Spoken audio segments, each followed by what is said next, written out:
salita ng hula. Mapalad ang nakikinig at tumutupad. Mapalad ang nahahapis at sila ay aaliwin. Mapalad ang nagugutom at sila ay bubusugin. Ang magtiis hanggang sa wakas, sila lamang ang maliligtas. Ang magtiis hanggang sa wakas, sila lamang ang siyang maliligtas. Lalaganap ang kasamaan at sila'y magkakanuluhan. Lilitaw ang mga bulaan dito sa sanlibutan. Makipot ang pintuan patungo sa kaligtasan. Malapad ang pintuan tungo sa kapahamakan. Ang magtiis hanggang sa wakas, sila lamang ang maliligtas. Ang magtiis hanggang sa wakas, sila lamang ang siyang maliligtas.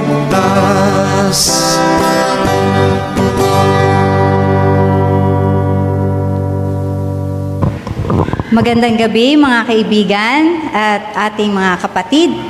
At ngayon po ay atin pong pag-aaralan ang tungkol po sa ating kalusugan. Ayan. Bakit po 24 hours? Yan po yung ating title ng ating pag-aaralan. 24 hours. Ano kaya ang pumapasok sa isip natin ngayon? 24 oras. Meron ba nun sa health? Meron bang kinalaman yun sa health? Makikita po natin, Ayan. Sabi sa Genesis, chapter 1, kung nababasa ninyo sa inyong mga Biblia, ang sabi dito ng Panginoon ay gumawa ang Diyos ng araw at buwan, araw at saka dilim. Ayan, dilim. At sabi niya, ipinagbukod niya yung liwanag at yung dilim, di ba? Nakabukod sila.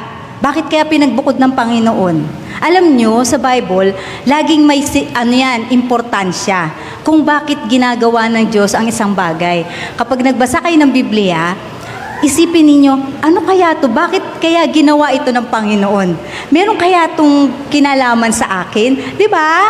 Ayan. At sabi dito, gumawa siya ng malaking liwanag para sa araw. At maliit naman para saan? Sa gabi. Ayan. At sabing ganon, tinawag niya yung malaking araw na yun na day, sun. Yan, tama. At sa umaga siya. Tapos yung maliit, buwan, sa gabi naman. Ayan. At noong pinaghiwalay niya yung dalawa, sabi ng Panginoon, nakita niya na ito ay mabuti. Malalaman natin bakit mabuti. Ayan. Sabi dito, nakakita na ba kayo, nakarating na po ba kayo sa forest o sa kakahuyan? O, di ba? Marami doon mga patay na dahon, pero makikita nyo yung mga halaman, ang gaganda, di ba? Green na green. Tapos ano yung simoy ng hangin? Mabango, di ba? Malinis. Ayan. At nakikita ninyo, halimbawa, nakita nyo may patay na hayop o kaya naman na halaman, pero pagka bumalik kayo uli doon, wala na yun, di ba? Kahit hindi mo ilibing, di ba? Wala na. Kasi, bakit? Ang forest o yung kakahuyan, may kakayanan silang maglinis ng kanilang sarili. Sa pamamagitan ng ano? Ng araw, sikat ng araw, ng pagka yung nabubulok, nagiging ano yon? Fertilizer, di ba? Oh, sino yung mga nagtatanim dito? 'Di ba yung mga pinagbalatan ng gulay, 'di ba, no, ng prutas, ginagawa natin fertilizer sa lupa, 'di ba? Ayan, kaya nagiging mataba yung ating halaman. Tapos, yung tubig, 'di ba? Kailangan nila ng tubig. Yung katawan natin, ganun din pala. Alam niyo ba 'yon? May tinatawag na autophagy. Ano yung autophagy? Ang autophagy, yung meron tayo kasing mga sundalo sa loob ng katawan natin na ang tawag sa kanila ay macrophage. Ayan. Nakalaro na ba kayo ng Pac-Man? Yun. Si Pac-Man anong ginagawa? Kumakain, di ba? Ganon yun yung macrophage. Ganon yung sa loob ng katawan natin. Anong kinakain niya? Dumi.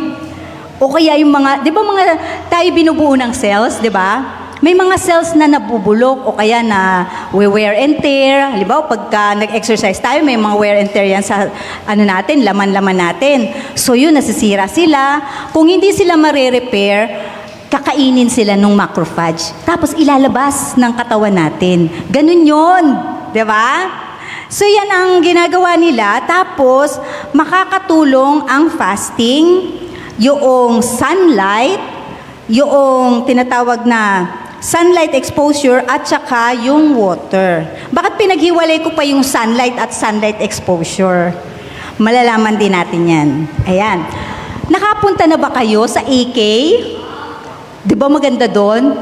Pag nandun kayo, nakakita ba kayo ng mga hardinero? Wala, di ba? Engineer. O yung mga nagkukumpuni, mga electrician, may nakakita kayo? Wala, di ba? Pero, alam nyo ba, pumupunta sa EK yung mga hardinero, yung mga taga-kumpuni, kailan? Sa gabi, pag nagsara na yung EK. Alam nyo ba yon? Ganun ang ginagawa nila from 12 to hanggang madaling araw. Para pagbukas nila ulit, brand new na naman ang EK, di ba?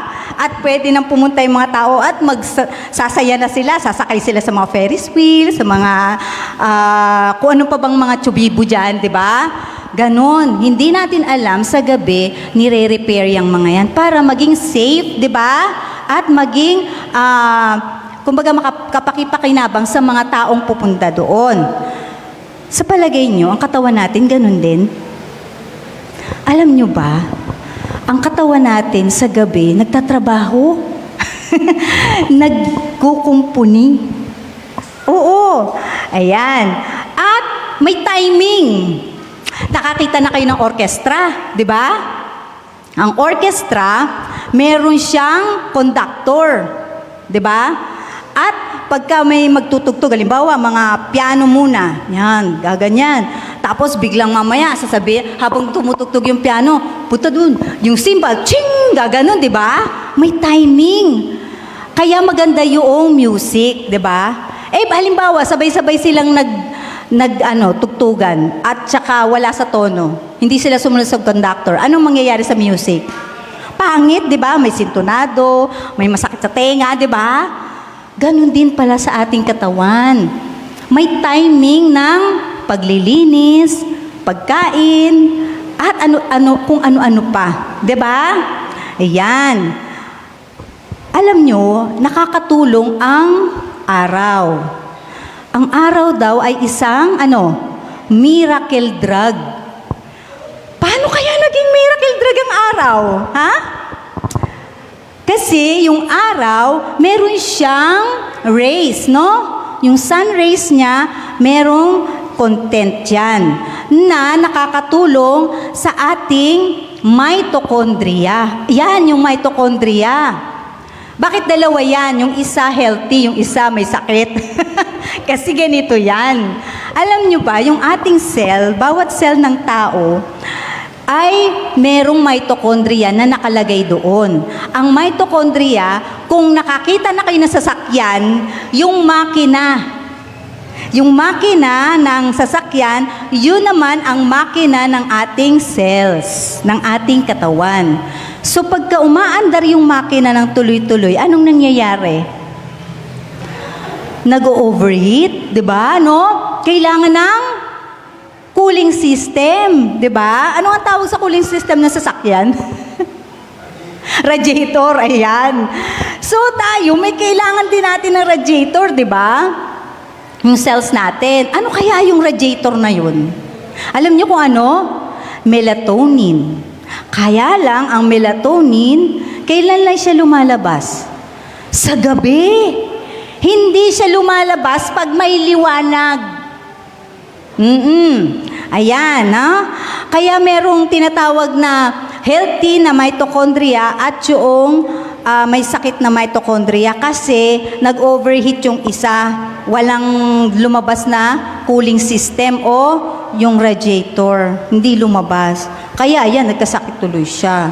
Paano kaya nagkakasakit ang mitochondria? Malalaman natin yan. Alam nyo ba, kilala nyo ba si Ellen White? Alam nyo, si Ellen White, grade 3 lang ang inabot niyang pag-aaral. Pero alam nyo, sa buong mundo, ang kanyang mga isinulat na mga aklat ay napapakinabangan. Lalo na ng mga scientists at doctors ngayong panahon natin. Alam nyo ba yon? Hindi niya kaya alam ang mitochondria. Hindi niya rin alam yung autophagy. Hindi niya rin alam yung tinatawag na cells. Wala siyang alam dun. Pero pinasulat sa kanya ng Panginoon yung mga bagay na makakatulong sa atin. Ang sabi dito, next page, ayan. Ang sabi dito, kayong mga mahihina, magpa-araw kayo. O tinan mo, sabi niya, mag-expose kayo sa araw. Sabi niya ganon. At sabi pa dito, yung mga halaman daw, di ba, pagka itinanim mo, anong mangyayari? Pag ilang araw, di ba maglalabas yung dahon? Kasi sa dahon, doon tatama yung araw at doon sila kakain. Alam nyo ba yung mga dahon, nagluluto yan everyday para pagkain ng kanilang halaman. Ganun yun. Kaya, kapareho daw ng halaman, ang mga tao din dapat mag-expose sa sun. Para, gumanda rin ang ating kalusugan. At sabi dito, health and life-giving rays of the sun. 'Di ba? Nakakapagbigay buhay. Ayan. At yung warmth, nakita nyo yung kulay red, yung warmth, yung init na nararamdaman, tandaan nyo po yan kasi makikita natin yan mamaya, marireview natin yan. At sabi dito, kung ang mga halaman kailangan nila ang araw, mas kailangan nating mga tao. 'Di ba? Next slide please. Ayan. Ito naman yung scientific tawag dito, discovery, no? Na ang infrared na galing sa rays ng sun, yan po ang tinatawag na siya yung nag-penetrate sa skull natin, sa buong katawan natin. Yung UV rays, siya naman ang pumapatay ng mga bakterya. Sino dito nagpapaaraw ng kanilang mga unan? Wala na. Di ba yung mga lola natin, araw-araw, sa may bintana, ay mahaba yung bintana na gano'n, di ba? Tapos lalagay doon yung mga una, papaarawan yan. Kasi nawawala yung amoy, di ba? At saka yung dumi, di ba? Kaya yun, dapat tayo din pala, gano'n, no? Alam nyo ba, ginawa tayo ng Panginoon napakaganda. Bakit? Yung infrared, pumapasok yan sa ating skull. Alam, ang skull, after ng skull, tubig bago yung brain, di ba? Yung tubig pala, hindi lang siya proteksyon ng brain, kundi siya yung salamin. Kasi di ba yung brain natin may mga crevices? Yung tinatawag ng mga kuweba-kuweba, di ba? Alam nyo, pag ang brain daw makinis, ibig sabihin hindi nagagamit. Kaya magbasa kayo para magamit nyo yung inyong brain at dadami yung crevices. Yun ang matalinong tao. Ngayon, kapag ka ang tubig, no, ng brain, tinamaan ng infrared, magiging salamin siya ngayon na tumatama naman siya doon sa mga crevices o kuweba ng ating mga brain. Kaya, alam nyo ba, pagka natamaan ng ilaw ng sun yung brain natin, tumatalino tayong mga bata. Pag may exam kayo, before mag-exam, 3 days, magpaaraw kayo lagi. Ha? Para maganda yung inyong isip, no, pag nag-exam kayo. Ayan, hindi lang yun, marami pang benefits. At sabi dito, sabi ni Ellen White ulit, maging habit daw natin, no, ang matulog ng maaga. At sabi niya, wag na wag daw tayo magpupuyat. No, sabi niya, oh. At sabi pa niya, i-extinguish. Bakit extinguish? Kasi nung panahon nila, lampara ang gamit. Wala namang ilaw na ganito eh. Turn off natin ngayon, di ba? Hindi pa alam yun ni Ellen White, di ba? Kasi 100 years ago pa yun eh. 100 years ago pa niya sinulat yan. Tinan niyo yun, di ba? Tapos ngayon na papakinabangan natin, di ba? Yung mga sinulat niya. Sabi niya, extinguish lahat ng ilaw. Noong una, ang sabi niya, magpa-araw. Pero pag lubog pala ng araw, dapat wala na ring ilaw. Bakit? Di ba nga sa Genesis, sabi ng Panginoon, dinivide niya yung liwanag at dilim para sa benefit ng tao. Bakit kailangan madilim? Bakit kailangan madilim? No? Ayan, kasi yung bedroom dapat, hindi kagaya nito maliwanag. To araw kasi ito pinicturan. Sa gabi dapat wala ng ilaw. No? Kasi ang melatonin na cooling system ng ating mitochondria, mahiyain yan. Alam niyo ba yun? 1 lux. Yung lux, ano yun? Hindi pa, sobrang advanced kayo. Balik. Brother John Lloyd, balik. Yan. Yung lux ay, yun yung sukat ng liwanag. Ha? Yan. Yung 1 lux lang daw. Siguro maliit na liwanag lang yun. Once na makita yan ng mata natin, alam nyo ba, mangyayari, hindi na lalabas si melatonin. Mahihain nga kasi. Paano yan? Wala nang cooling system sa atin. Panay ang trabaho ni mitochondria. Magkakaroon tayo ng sakit. Yan ang pinagmumula ng diabetes, hypertension, sakit sa puso, at kung ano-ano pang mga sakit. No? Pag walang cooling system si mitochondria. Next slide. Yan. Alam nyo ba, ang mata natin, yung retina natin, kaya yung mga ilaw sa taas, sa gabi dapat wala na. Kasi yan yung nakikita ng ating mata, yung nasa ilalim ng mata natin. Alam niyo yun, pag ganun, no? Kaya kung gusto nyo ng may ilaw, kasi may mga tao, ayaw naman ng may ilaw. Gusto nila may ilaw, hindi sila makatulog. Ang ginagawa, dapat ang ilaw mas mababa sa bed. Ha? Mas mababa sa bed. At kulay red or orange, basta ganon, ha? Yun dapat ang kulay ng ilaw nyo. Yan. Kung hindi talaga kayo makatulog, pero pinakamaganda, wala talagang ilaw. No? Ayan, no, nakikita nyo sa picture, di ba? Yung sun, ayan. Pag tumama, mayroon siyang papasukan sa ating retina, yung parang orasan dyan. Yan yung suprachiasmatic nucleus. Siya yung conductor. Nakita nyo yung kanina yung orchestra? Siya yung conductor. Siya yung nagre-regulate kung, cortisol, alis ka na dyan. Kasi gabi na. Magpahinga ka na. Ganon. So, hindi na tataas si cortisol. Alam nyo ba, pag ang cortisol natin laging mataas o hanggang gabi nagtatrabaho pa siya, nagkakaroon ng free radicals. May nakakita na kayo ng patalas sa TV na sabi free radicals. 'Di ba? Tapos tumatanda yung babae. 'Di ba? Nagpapatanda 'yun. Kaya dapat pahingahin niyo si cortisol sa gabi, ha? Ayan. Ngayon, sabi ni conductor, magpahinga ka na at melatonin kasi madilim na. Ayan, labas ka na. magtrabaho ka na. Yan, siya naman yung nagre-repair ng lahat ng problema sa ating katawan at nagko-cooling system siya sa ating mitochondria. Nagets ninyo? Alam nyo ba, kahit nakapikit ang mata natin, basta may ilaw, hindi talaga yung lalabas si melatonin. Kaya dapat walang ilaw. 'Di ba? Kaya kawawa kaya yung mga nagtatrabaho sa gabi. Yung graveyard shift, ano ba yun? Yung call center, no? Kaya pala mataas yung kanilang sweldo. Kasi pambayad sa ospital. Alam nyo ba, pag every time na nagpupuyat ang tao, mabilis siyang atakihin sa puso o magkaroon ng hypertension. Kaya wag na kayong magpupuyat talaga. Lalo na yung mga bata, ha? 2 hours before your bedtime, wala na dapat cellphone, wala na dapat TV. Ha? Yan.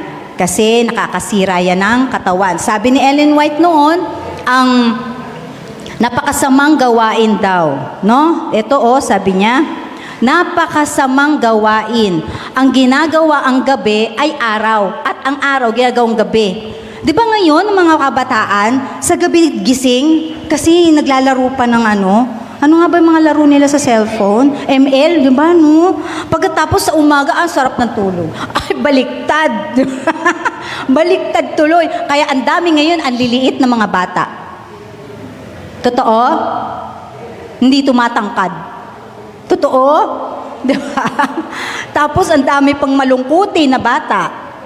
Kasi walang araw.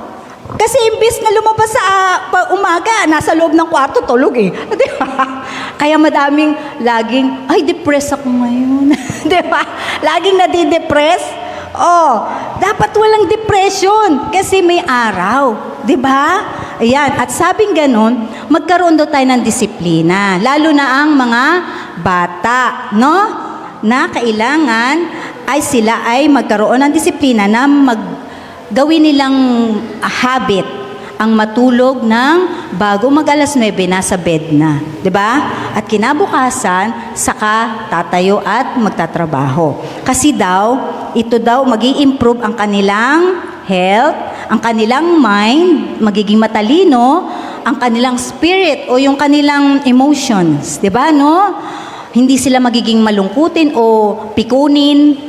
Alam nyo ba, ang tao, kaya pikunin ngayon, maraming pikunin kaya ngayon, di ba? Sa FB lang may mag-test na ganyan. Pinaparinggan ako dito. Di ba, no? Maiinitin ng mga ulo ng mga tao. Paano kasi? Walang araw na hindi sila na-expose sa araw lagi, di ba? Laging nasa kwarto. Magpaaraw tayo, mga kapatid. At sa gabi, sarado ang mga ilaw. Ayan. At sabi dito, yung kanilang mga disposisyon sa buhay. O, di ba? Maganda ang merong disiplina. Yan. Ano nga ang best in life? Yung binabayaran o yung free? Ang araw ba binabayaran natin? Hindi, libre siya. Di ba, no? Libre na nga Gawin na natin, di ba? Habang nag-exercise tayo, di ba? Galaw-galaw din pag may time. Alam niyo, sabi ng teacher ko sa AUP, nako, galawin niyo yung paa niyo. Mamaya, hintayin niyo pang hihila-hilahin niyo yan ng ganyan. O, di ba? Kailangan niyo pa bang hila-hilahin yan? O, di ba? O kaya tumambingi yung muka. Hintayin pa natin yun. Wag na. Ngayon pa lang, magpaaraw na tayo. At sa gabi, matulog tayo ng maaga. Di ba? Para gumanda yung ating katawan. Ayan. Sino ang great physician natin? Si Jesus. Siya yung great physician natin. At magpasalamat lagi tayo sa Kanya. Alam nyo ba ang taong mapagpasalamat? Lagi yang masaya. Nababawasan ang problema. Kung may dumadating mang problema sa Kanya, kaya niyang harapin. Parang cortisol lang yan. Di ba, no?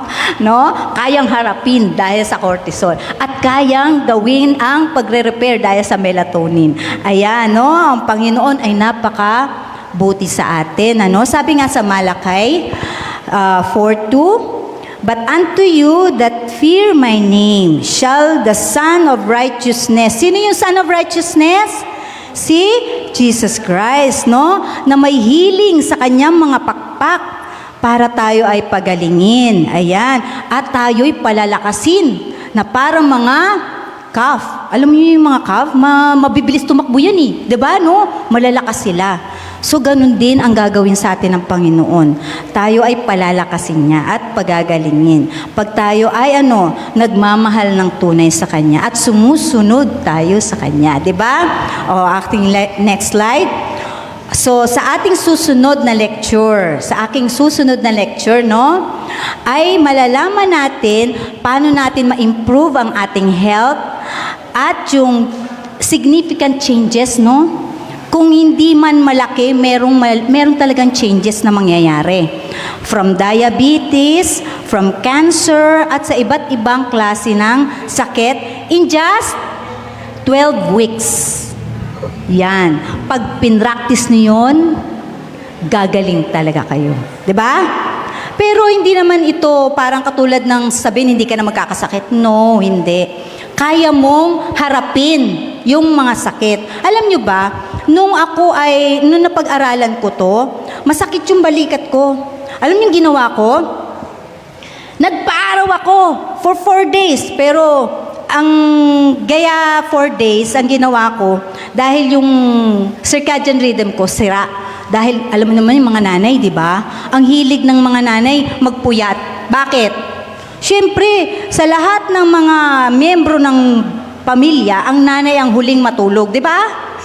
Siya yung naglilinis, nag-aayos, para bukas okay na, di ba? Para lang AK eh. Di ba? Ganun lang yon, no?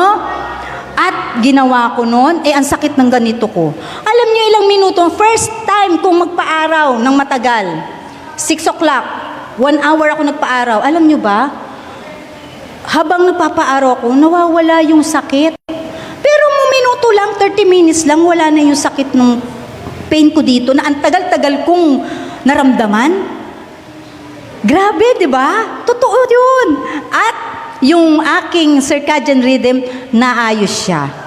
In 4 days time. Pagdating ng lubog ng araw, naantok na ako. O, di ba? Gayon, dapat hindi ko na gamitin ang cellphone. Pag inantok na ako, alis ka na cellphone. Kasi mahihiya na si melatonin, di ba? Pag nakakita ng blue light. So, ganun mga kaibigan. Kailangan tayo magkaroon ng disiplina. So, yan po, no? Balik ho kayo, ha? Para matutunan nyo kung ano ang gagawin natin para gumaling agad tayo. Salamat po.